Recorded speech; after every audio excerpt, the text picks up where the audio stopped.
ప్రధానంగా ban రైటంలో highlight చేశారు. ఇదే అంశాల మీద లోతుగా విశ్లేషించడానికి అలాగే హెడ్లైన్స్ కి సంబంధించి మనతో పాటు చర్చించడానికి ఉన్నారు ప్రతిభ గారు, టీటీడీపీ మహిళా కన్వీనర్ గారు, అలాగే సత్యం శ్రీరంగం గారు, టీపీసీసీ అఫీషియల్ స్పోక్స్ పర్సన్ గారు, అలాగే కె ప్రసాద్ గారు, బీజేపీ లీడర్ మనతో పాటు ఉన్నారు. సో వారితో మాట్లాడి ముందస్తు ఎన్నికల నేపథ్యంలో రాబోయే రోజుల్లో రాజకీయాలు ఎలా ఉండబోతున్నాయి, అలాగే దాంతోపాటు ఈ హెడ్లైన్స్ కి సంబంధించింది మనం తెలుసుకునే ప్రయత్నం చేద్దాం. నమస్తే అండి, వెరీ గుడ్ మార్నింగ్ అండి. గారు చెప్పండి, ఏంటి పరిస్థితి? కేసీఆర్ వ్యాఖ్యలు చూస్తుంటే చాలా వాడివేడిగా హాట్ గా సాగుతున్న పరిస్థితి గమనిస్తున్నాము.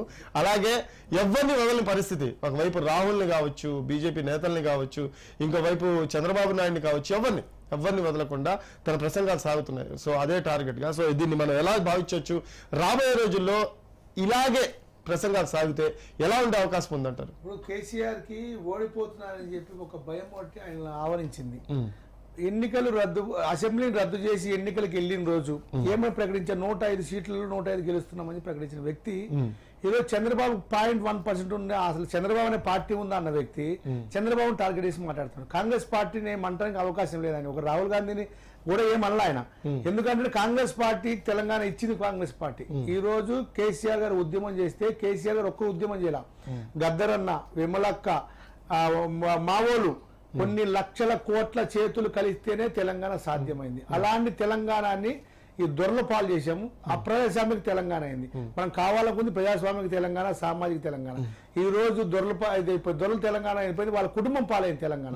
ఇక్కడ వాస్తవంగా ఓడిపోతున్న దుగ్ధతో, ఆ నిస్సృహతో టాపిక్ కేసీఆర్ ఒక టెక్నిక్ ఏం తెలుసు అంటే ఫస్ట్ నుంచి కూడా టాపిక్ మాట్లాడి మార్చేసి వేరే వాళ్ళ మీద అమిత్ షా చెప్తున్నారు ప్రకారం మాట్లాడే కాంగ్రెస్ పార్టీ ప్లస్ టిఆర్ఎస్ ఇద్దరు ఒకటే, ఇద్దరు మిత్ర బృందమే. సో వీళ్ళిద్దరు కలిసి తెలంగాణని నాశనం చేయడానికి పుట్టారు. సో ఫస్ట్ బి ఏదైతే టీం బి ఉందో దాన్ని ఓడించి తర్వాత టీం ఏని ఓడిద్దాం మనం అని చెప్పేసి నిన్న ఒక నినాదం చేశారు. మనం ఎలా భావించాం? మనకు అమిత్ షా గారి ఆరోపణలో నిజం లేదు, అది చాలా సత్యదూరం ఉంది. నిజం చెప్పాలంటే ఈ రోజు కంబైన్డ్ గా ఎలక్షన్లు, సార్వత్రిక ఎన్నికల్లో కలిసి ముందస్తు ఎన్నికలు రెడీ అని చెప్పింది కేసీఆర్ బీజేపీతో పాటు కలిసి. తర్వాత మోడీని కలిసినాక ఎలక్షన్ ముందుకెళ్ళింది కేసీఆర్. అసలు ఇప్పుడు బి టీము కేసీఆర్ కి, మోడీకి బి టీం కేసీఆర్.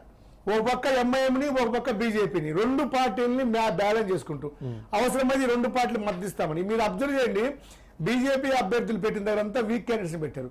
బీజేపీ అభ్యర్థులు ఇప్పుడు నిన్న ఉందండి, నిన్న కేటీఆర్ గారు పర్యటించారు. మీకు ముషిరాబాద్ లో, అంబర్పేటలో కేటీఆర్ గారు పర్యటన రద్దు చేసుకున్నాడు. అక్కడ బీజేపీ అభ్యర్థులు గెలవాలి కాబట్టి ఆయనకి.